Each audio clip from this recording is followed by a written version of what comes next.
Class 7th के भैया बहनों, सरस्वती गणित बोध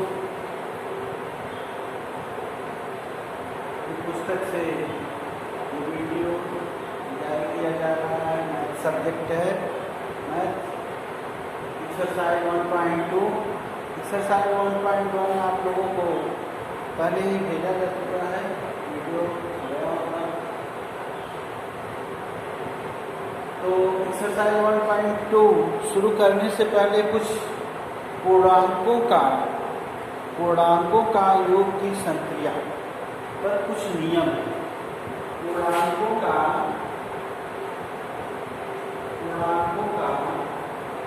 योग की संक्रिया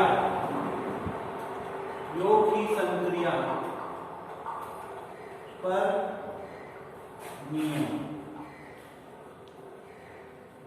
पूर्णांकों का योग की संक्रिया पर नियम। एक्सरसाइज 1.2 अध्ययन करने से पहले हम इस पे कुछ योग की संक्रिया, पूर्णांकों का योग की संक्रिया पर कुछ नियम का अध्ययन करेंगे। नंबर 1 क्या है? जब दो पूर्णांकों को जोड़ा जाता है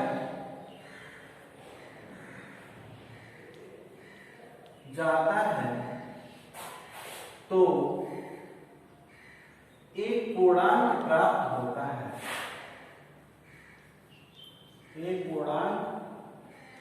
प्राप्त होता है। इसे संवरक नियम कहते हैं।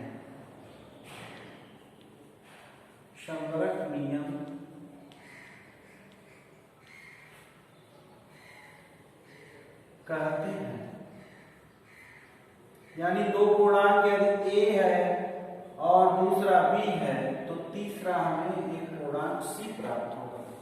पूर्णांक को चाहे हम धन पूर्णांक ले, दोनों धनात्मक पूर्णांक ले तो एक तीसरा धन पूर्णांक प्राप्त होगा। दोनों ऋणात्मक पूर्णांक ले तो एक तीसरा ऋण पूर्णांक प्राप्त होगा। एक ऋण और एक धन ले तो हमें ऋण पूर्णांक यदि धन पूर्णांक से बड़ा है, आंकिक वैल्यू की बात कर रहा हूं, ऋण पूर्णांक अगर आंकिक वैल्यू ऋण पूर्णांक का धन पूर्णांक के आंकिक वैल्यू से बड़ा है तो हमें यहाँ पे ऋण पूर्णांक प्राप्त होगा। क्योंकि ऋण पूर्णांक आंकिक मान बड़ा है तो बड़े अंक में से छोटे अंक को घटा देंगे, बड़े का चिन्ह लगाते हैं। अगर आंकिक मान धन पूर्णांक का बड़ा है और ऋण पूर्णांक का छोटा है तो हमें एक धनात्मक पूर्णांक प्राप्त होता है। इन नियमों का पालन करता है। वीडियो को ध्यान से सुनिएगा और इसको आप नोट भी कर लीजिएगा। जैसे दो पूर्णांक जोड़ेंगे तो हमें एक तीसरा पूर्णांक मिलता है। जब दो धन पूर्णांकों को जोड़ते हैं तो एक धन पूर्णांक मिलता है। दोनों ऋण पूर्णांक हैं तो हमें ऋण पूर्णांक प्राप्त होगा। एक धन है और एक ऋण है, तब वहां पर हम देखते हैं कि धन पूर्णांक का आंकिक वैल्यू अधिक है कि ऋण पूर्णांक का आंकिक मान अधिक है, आंकिक वैल्यू। तो अगर धन पूर्णांक का आंकिक मान अधिक है ऋण पूर्णांक के आंकिक मान से तो हमें यहाँ पे जो प्राप्त होगा वो धन पूर्णांक प्राप्त होता है। क्योंकि नियम एक ही है कि बड़े अंक वाले बड़े पूर्णांक में से छोटे पूर्णांक को घटा देते हैं और बड़े पूर्णांक का चिन्ह लगाते हैं। फिर अगर ऋण पूर्णांक का आंकिक मान अधिक है, धन पूर्णांक का आंकिक मान कम है तो ऋण पूर्णांक में से धन पूर्णांक को निकाल देंगे और ऋण पूर्णांक का चिन्ह लगाते हैं। जो बचेगा उस अंक के आगे ऋण पूर्णांक का चिन्ह लगाते हैं। तो यह संवरक नियम है, यानी दो पूर्णांकों को जोड़ते हैं तो एक तीसरा पूर्णांक हमें प्राप्त होता है। यानी पूर्णांक संवरक नियम का पालन करता है। दूसरा, संख्याओं पूर्णांकों का क्रम बदलने पर इनके योग पर कोई प्रभाव नहीं पड़ता है। क्रम विनिमय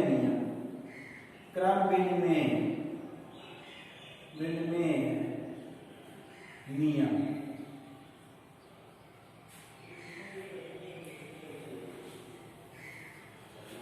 पूर्णांकों को जोड़ने पर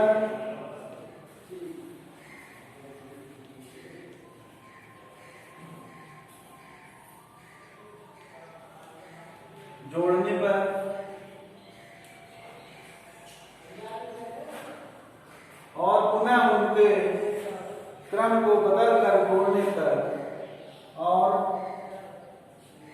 पुनः उनके क्रम को बदल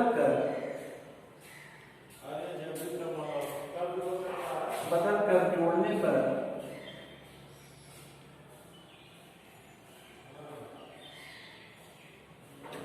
उनके योगफल पर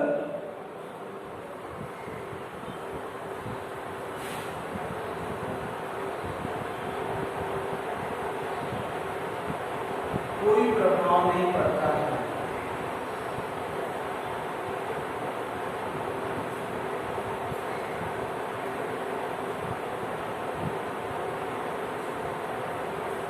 जैसे a plus b equal to b plus c। a बराबर 4 ले लीजिए, b बराबर 5 ले लीजिए, तो 5 प्लस 4 यानी दोनों केस में आपको 9 ही प्राप्त होगा। चाहे 4 प्लस 5 जोड़िए, चाहे 5 प्लस 4 जोड़िए, 9 ही मिलेगा। यहाँ पर आप 3 a बराबर 3, b बराबर 2, c बराबर 5, यह एक पूर्णांक पहले वाले नियम में a बराबर 3, b बराबर 2, तो c का मान 3 प्लस 2 बराबर 5। इसी तरह से जब पूर्णांक लेंगे, बदल के पूर्णांक लेंगे तो हमें एक पूर्णांक प्राप्त होता है। यहाँ पर भी हम पूर्णांकों को अलग अलग धन ले, जो भी ले, तो इनके योग पर कोई प्रभाव नहीं पड़ता है। योग एक समान एक ही राशि प्राप्त होती है। तीसरा नियम है साचर नियम। साचर नियम, इस नियम में 3 अंक होते हैं। इस नियम का है योग की संक्रिया में करना है b plus c, a plus bracket में b plus c equal to a plus b bracket के बाहर c।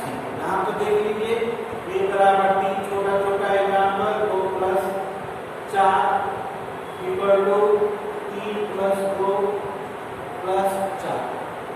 ध्यान दीजिए 3 प्लस 6 और यहाँ 5 प्लस 4, 6 और 3 कितना होगा?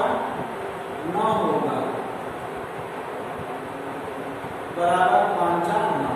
दोनों केस में पूर्णांकों का क्रम बदल दिया गया है, तभी योगफल पर कोई प्रभाव नहीं पड़ा है। यह साचर नियम होता है। ठीक है। नेक्स्ट है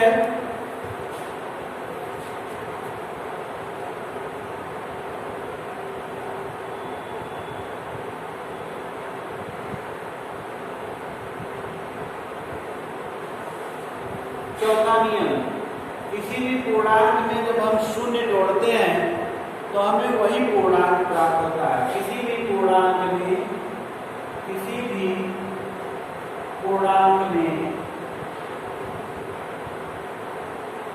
शून्य जोड़ने पर हमें वही पूर्णांक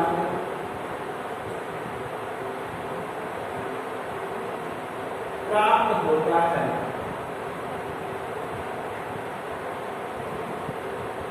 जैसे मान लीजिए कोई पूर्णांक है a, ये प्राप्त हुआ 5 प्लस 0 बराबर 5। इस तरह से यानी योगात्मक तत्सम किसको बोलते हैं? योगात्मक तत्सम। ठीक है। अगला है प्रत्येक पूर्णांक और इसके योगात्मक प्रतिलोम का योगफल 0 होता है। 5वां, प्रत्येक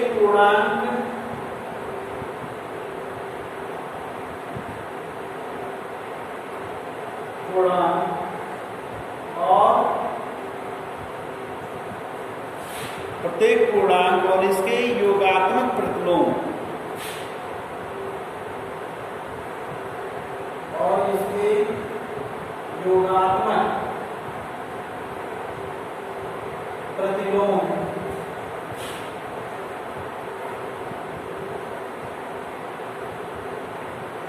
का योग शून्य होता है।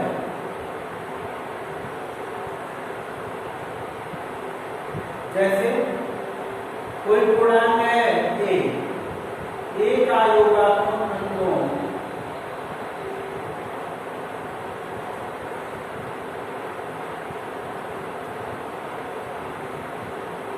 ए का योगात्मक प्रतिलोम क्या है? माइनस है। अब कह रहा है प्रत्येक पूर्णांक और उसके इसके योगात्मक प्रतिलोम का योगफल शून्य होता है, यानी पूर्णांक ए है और उसका योगात्मक प्रतिलोम माइनस ए है, ये 0, यानी ए प्लस इसी पूर्णांक का योगात्मक प्रतिलोम माइनस इक्वल टू 0। किसी पूर्णांक का अनुवर्ती ज्ञात करने के लिए छठा रूल यहीं पर नोट कर लीजिए। रूल नंबर 6, किसी पूर्णांक का अनुवर्ती किसी पूर्णांक का अनुवर्ती ज्ञात करने के लिए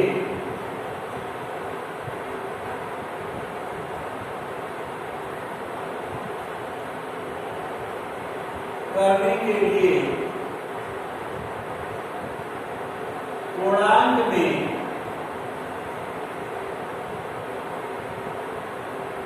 +1 पूर्णांक में +1 जोड़ते हैं।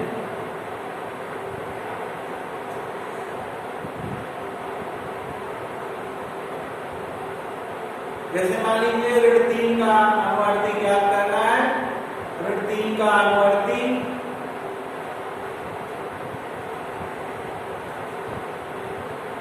बराबर ऋण 3 धन 1 बराबर, अब अंकित मान याद और हमने पहले नियम में बताया था, लिखा तो नहीं हूँ लेकिन आपको बोला हूँ। ऋण 3 का अंकित मान ऋणात्मक संख्या का अंकित मान अधिक है, धनात्मक संख्या का अंकित मान कम है, तो अधिक में से कम को घटाएंगे, अधिक वाले का चिन्ह लगा देंगे। 3 में से 1 को निकाल देंगे, 2 बचा और उसका चिन्ह लगा देंगे। तो ऋण 3 का अनुवर्ती ऋण 2।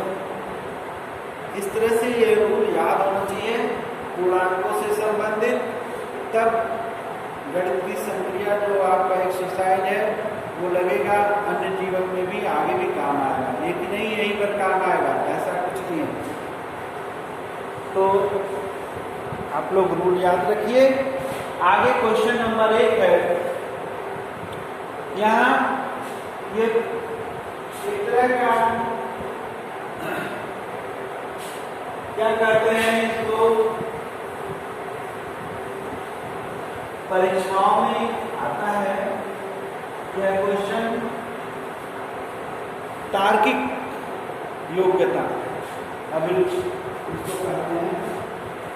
तो देखिए पहले वाले में ऊपर जब हम ये ऊपर वाली संख्याओं को जोड़िए, 4 + ऋण 3 कितना आया 1, और 7 -7 + 15 +15 हो गई, तो 15 में से 7 को निकालेंगे 8, और इन दोनों का जब हम सम करेंगे तो 8 + 1 बराबर 9, ये बीच की संख्या आ गई। हम यही तरह क्रम तलाशते हैं। अब दूसरे वाले में देखेंगे इस तरह का फॉलो होगा नहीं। 21 + 11 बराबर 2, 32 हो गया।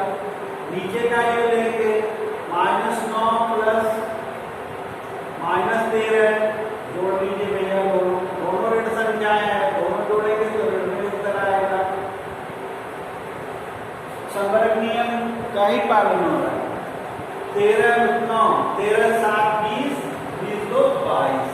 अब यहाँ भी जोड़ा गया है, ये जो योगफल है इसको फिर जोड़ा गया है, यहाँ भी हम जोड़ेंगे 32 + ऋण 22। अब चूंकि दोनों संख्याओं के चिन्ह विपरीत है, ये धन है और ये ऋण है, तो 32 में से 22 घटा देंगे, क्योंकि 32 धन संख्या अधिक है तो इसमें से घटाएंगे और इसी का चिन्ह लगाएंगे। 32 में से 22 को निकाल देंगे और 32 का चिन्ह लगाएंगे, यानी +10। यानी जो रूल पहले में फॉलो किया दूसरे में किया तो तीसरे में भी करना चाहिए, वही रूल फॉलो करना चाहिए, अन्य कहीं से रूल बन के नहीं आएगा। तो चलिए हम लोग देखते हैं 17 + ऋण 15 क्या आएगा, 2 आएगा।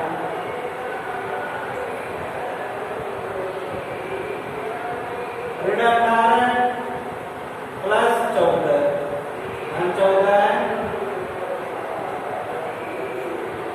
तो देखिए ऋणात्मक संख्या का आंतरिक मान अधिक है, धनात्मक संख्या का आंतरिक मान कम है, तो अधिक संख्या में से कम को निकाल देंगे, अधिक का चिन्ह 18 में से 14 गया 4, चिन्ह क्या लगेगा, ऋण 4। अब दोनों संख्याओं को जोड़ेंगे, ऋण 4 + 2। अब क्या है, यहाँ जोड़ तो हो रहा है लेकिन चिन्ह विपरीत है, तो ऋण 4 में से 2 को निकाल देंगे, ऋण 4 का चिन्ह लगा देंगे, इसका ऋण 2। तो यहाँ कौन सी संख्या होगी क्वेश्चन मार्क की जगह पर, -2। क्वेश्चन मार्क की जगह पर -2 होगा। आंसर आपका क्या निकला, -2।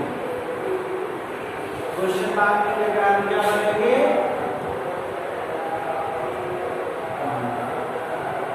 यही आपका आंसर है। नेक्स्ट क्वेश्चन नंबर 2, सत्य असत्य बताइए। शून्य ऋण पूर्णांक है, तो शून्य के बारे में आप लोग जानिए, शून्य न तो ऋण पूर्णांक होता है और न धन पूर्णांक होता है। खैर, 2 ऋण पूर्णांकों का योगफल धन पूर्णांक होता है, तो 2 ऋण पूर्णांकों का योगफल कभी धन पूर्णांक नहीं होता है। जब 2 ऋण पूर्णांक जोड़े जाएंगे तो सदैव ऋण पूर्णांक ही प्राप्त होता है। इसलिए यह जो स्टेटमेंट किया गया है क्वेश्चन नंबर 2 का, शून्य ऋण पूर्णांक है, यह असत्य लिखिए।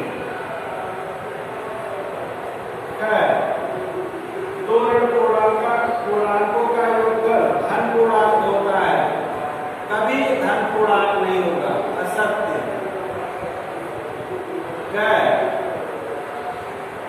2 धन पूर्णांकों का योगफल सदैव धन पूर्णांक होता है, ये आपका हो गया सत्य है। किसी पूर्णांक तथा इसके योगात्मक प्रतिलोम का योगफल 0 होता है। यहाँ पर अभी हमने पढ़ाया है प्रत्येक पूर्णांक और उसके योगात्मक प्रतिलोम का योगफल 0 होता है, सत्य है। ये स्टेटमेंट क्या है, सत्य है। क्वेश्चन नंबर 2 हो गया। क्वेश्चन नंबर 3 में कहा है निम्नलिखित कथनों को सत्य बनाने के लिए रिक्त स्थान की पूर्ति कीजिए। रिक्त स्थान भरना है। फर्स्ट, ऋण 6 -6 + -7 इक्वल टू, अब देखिए दाहिने साइड में -7 पहले दे दिया है, उसके बाद प्लस चिन्ह दिया है, दाग दिया है, तो बराबर है। यह किस नियम का पालन कर रहा है, 2 संख्याएं हैं, -6 + -7, क्रम बदल दिया, पहले आ गया, क्योंकि बराबर चिन्ह बीच में संख्याएं वही रहेंगी तभी बराबर होगा, तो आंसर भी क्या आएगा, -6। क्रम विनिमय नियम का पालन कर रहा है। दूसरा सवाल, 50 -20 है, प्लस कितना कर दिया जाए, आंसर -4 किया जाए, कितना करेंगे, धन 10 कर देंगे, +10, क्योंकि देखिए 50 में से 10 निकलेगा, 50 का आंकिक ऋण 50 है, आंकिक मान अधिक है, धन 10, आंकिक मान कम है, 50 में से 10 घटाएंगे और इसी का चिन्ह लगा देंगे। तो 50 में से 10 निकला 40 और चिन्ह क्या आएगा 50 का, 40 भी दे रखा है, आंसर सही है। वैसे भी अगर आप चाहें तो ऐसे कर सकते हैं, -50 प्लस आगे स्थान बराबर ऋण 40, आगे स्थान बराबर ऋण 40 और ये उधर जाएगा तो धन 50 हो जाएगा, यहाँ ऋण इधर आएगा धन हो जाएगा। अब 50 में से 40 गया 10, धन 10, तो खाली स्थान में क्या करेंगे, धन 10 कर देंगे, वही चीज मैंने यहाँ प्लस 10 ये कर सकते हैं, इस तरह से भी हल कर सकते हैं। तीसरा पार्ट ऋण 17 प्लस कितना इक्वल टू 0। यहाँ देखिए प्रत्येक पूर्णांक और उसके योगात्मक प्रतिलोम का योग 0 होता है, तो 17 आंसर 0 लाना है तो उसी का योगात्मक प्रतिलोम लिख दीजिए। ऋण 17 है तो ऋण 17 का योगात्मक प्रतिलोम धन 17 होगा, तो धन 17 लिख दीजिए, बस आपका आंसर सही है, धन 17 हो गया। अब चौथा